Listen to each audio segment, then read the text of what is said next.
오늘 우리에게 허락하신 말씀은 스가랴 4장 1절에서 14절 말씀인데요.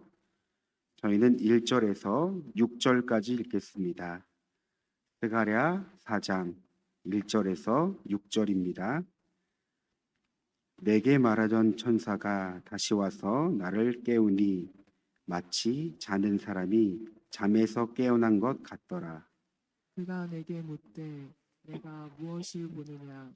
내가 대답하되 내가 보니 순금 등잔대가 있는데 그 위에는 기름 그릇이 있고 또 그 그릇 위에 7 등잔이 있으며 그 기름 그릇 위에 있는 등잔을 위에서 7 관이 있고 그 등잔대 곁에 두 감람나무가 있는데 하나는 그 기름 그릇 오른쪽에 하나는 그 왼쪽에 있나이다 하고 내게 말하는 천사에게 물어 이르되 내 주여 이것들이 무엇입니까 하니 내게 말하는 천사가 대답하여 이르되 내가 이것들이 무엇인지 알지 못하느냐 하므로 내가 대답하되 내 주여 내가 알지 못하나이다 하니 그가 내게 대답하여 이르되 여호와께서 수르바벨에게 하신 말씀이 이러하니라.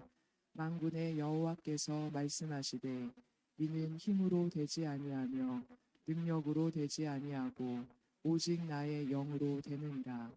아멘. 오늘 우리는 스가랴 선지자를 통해 주시는 하나님의 말씀을 함께 묵상합니다. 하나님께서 무너진 성전을 다시 세우시는 과정 속에 우리의 삶에 무너졌던 것들을 다시 세우는 하나님의 손길을 묵상할 수 있다는 것입니다. 스룹바벨은 바벨론 포로에서 돌아온 유다 백성들의 지도자였습니다. 그는 무너진 예루살렘 성전을 다시 세우는 막중한 사명을 감당했습니다. 사명은 분명 거룩했습니다. 그러나 현실은 너무나 냉혹했습니다.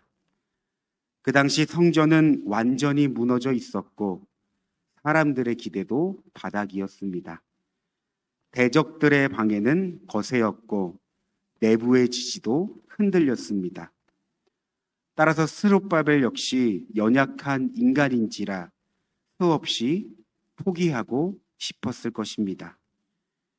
이런 상황 속에서 하나님은 스가랴 선지자를 통해 환상을 보여주십니다. 바로 우리가 읽은 4장 말씀이죠. 여러분 말씀을 보면 순금 등잔대가 서 있고 그 옆에 두 감람나무, 그러니까 올리브 나무가 자리하고 있습니다. 그리고 그 등잔 위로는 기름이 그릇에서 금대롱을 따라 흘러 등불에 공급되어 있는데요. 여러분 흥미로운 점이 있다면 누군가 기름을 붓는 손이 전혀 보이지 않는데도 등불은 꺼지지 않고 계속 타오른다는 것입니다. 등잔대는 하나님의 임재를 상징하는 성전입니다. 올리브 나무는 스룹바벨과 대제사장 여호수아를 상징하며 흘러넘치는 기름은 하나님의 영, 성령을 나타냅니다. 그러니까 이 환상의 의미는 무엇입니까? 저희는 4장 6절 말씀으로 정리할 수 있습니다. 이는 힘으로 되지 아니하며 능력으로 되지 아니하고 오직 나의 영으로 되느니라. 그러니까 무너진 성전을 보며 스룹바벨은 어떻게 다시 이 성전을 재건할 수 있을까 고민하고 또 고민했습니다. 그러나 답은 나오지 않았습니다. 이런 그에게 하나님께서는 이렇게 말씀하십니다. 너희의 리더십으로 되는 것이 아니다. 너희의 열정과 결단으로 이루어지는 것이 아니다. 오직 나의 영, 나의 능력으로 이 성전을 재건하며 회복할 수 있는 것이다. 그렇습니다. 여러분, 하나님은 환상을 통해 다시금 성전을 재건하며 회복하는 것이 하나님의 전적인 은혜와 능력에 있다는 것을 말씀하십니다. 하신 겁니다. 사랑하는 성도 여러분, 이 짧은 말씀이 우리의 심령 깊은 곳에 새겨지길 원합니다. 여러분, 우리의 삶을 돌아보면 우리는 종종 주님의 일을 하면서도 우리의 힘과 지혜로 무언가를 이룰 때가 있죠. 그러나 여러분, 하나님의 일은 하나님의 방법으로만 이루어집니다. 그리고 사실 하나님의 일뿐만 아니라 우리의 삶이 그렇습니다. 하나님의 계획 안에서 하나님의 작정하심과 하나님의 시간표 가운데 그분이 일을 시작하시고 그분이 이루십니다. 여러분, 이것이 우리의 인생입니다. 우리가 인간적으로 볼 때는 우리의 어떤 열심과 노력으로 우리의 인생이 이루어진 것 같지만 그 가운데서는 하나님의 전적인 허락하심이 있고 하나님의 인도하심과 다스림이 있습니다. 그래서 신앙은 반드시 붙들어야 할 한 가지 원리가 있습니다.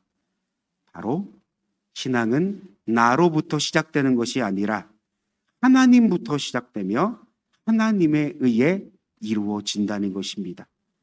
여러분, 이 원리를 붙잡고 사는 것이 신앙의 본질입니다. 하나님은 우리에게 말씀하십니다. 내 영으로 되느니라. 여러분, 우리는 하나님의 말씀 앞에 우리의 모습을 돌아봐야 합니다. 나에게 허락된 자리를 무엇으로 어떻게 감당하고 있는가? 성령의 인도하심을 받으며 그 자리를, 나의 삶의 자리를 살아내고 있는가? 내 안에 주님이 일하시도록 그분께 나를 내어드리고 있는가?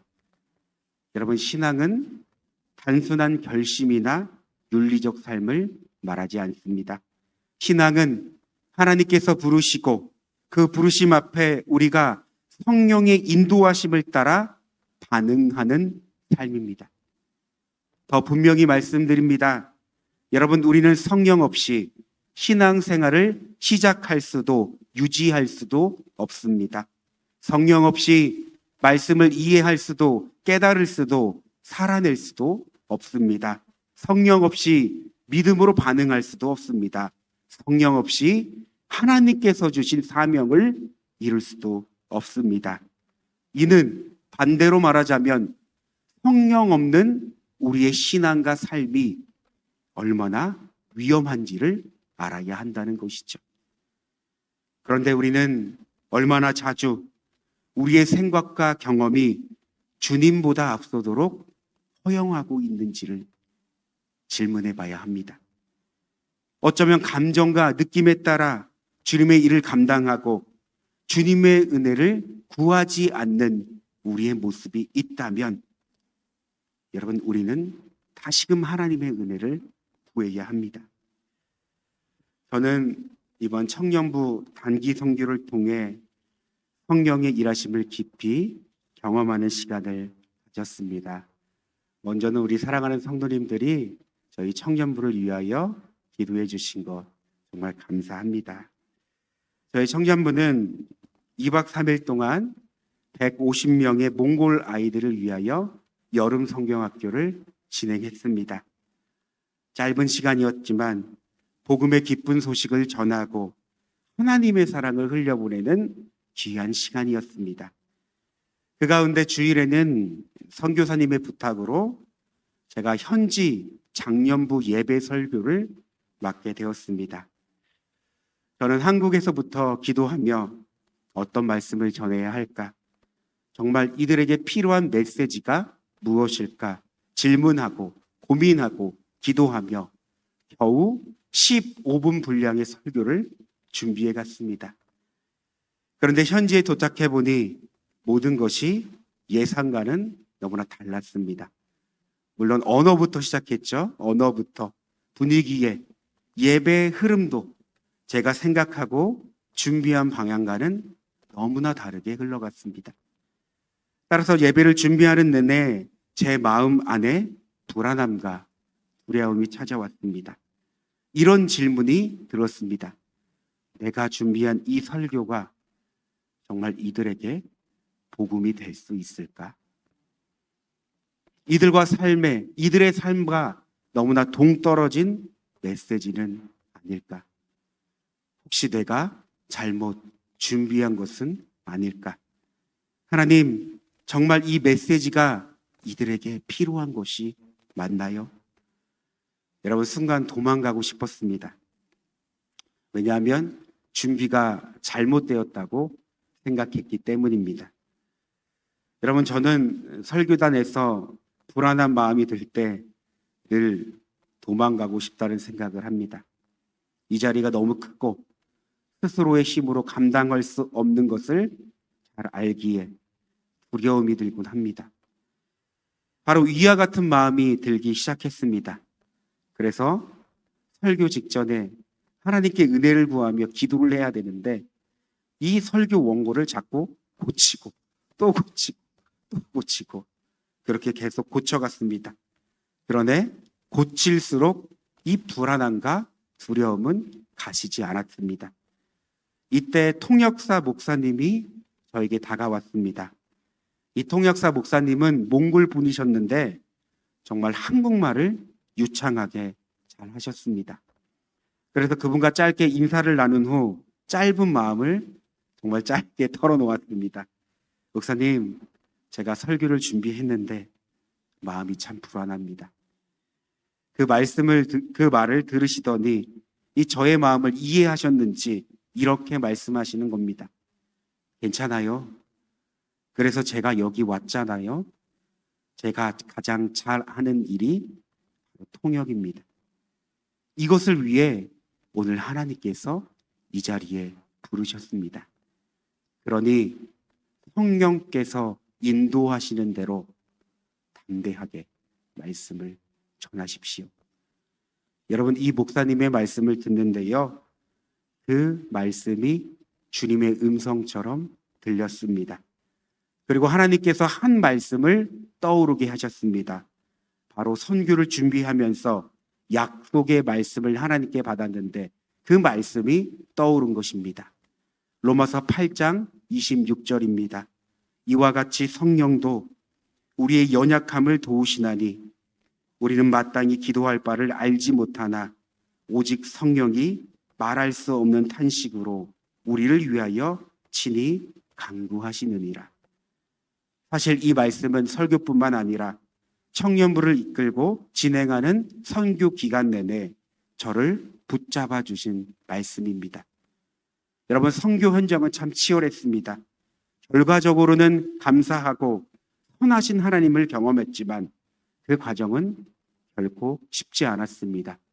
사역은 계획대로 되지 않았고 현장은 통제 밖에 있었고 예상치 못한 상황으로 인해 혼란스럽고 당황하며 제가 할 수 없는 것이 정말 아무것도 느껴지지 없다고 느꼈습니다. 어느 정도였냐면 여러분, 그때마다 일이 생겼습니다. 성경학교를 잘 참석한 그 아이가 집에 돌아갔는데요, 돌아가다가 교통사고가 난 것입니다. 그 아이의 상태를 알 수 없습니다. 그저 그 몽골 성도님들에 의해서 그 이야기를 들었는데 그 부모님이 화가 나서 교회에 찾아온다는 이야기였습니다.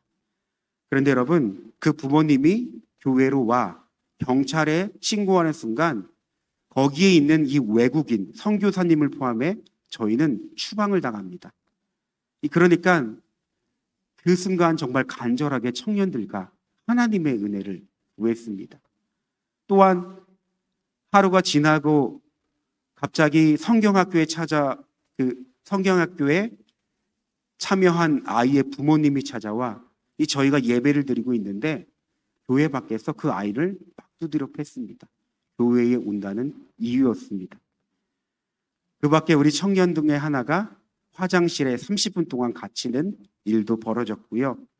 그러니까 계속해서 그때마다 치열했던 상황이 반복되었고 저희는 기도할 수밖에 없었습니다. 주님, 저는 아무것도 할 수 없습니다. 주님, 저는 지혜도 없고 능력도 없고 저희들은 너무나 연약합니다.